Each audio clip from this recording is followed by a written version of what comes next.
Today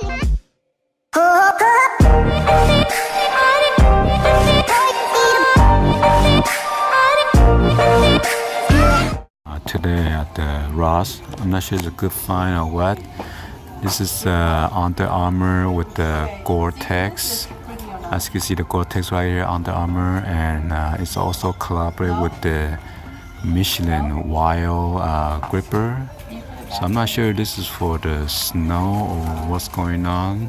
Snowshoes, so you get a better grip. This is more like a rough, rugged shoes. And then this one has fat tires on here. And the lace system is kind of weird. You turn this knob to tighten it up, and then to release it, you pull it up, and there you go. And it's a Cupron. Cupron.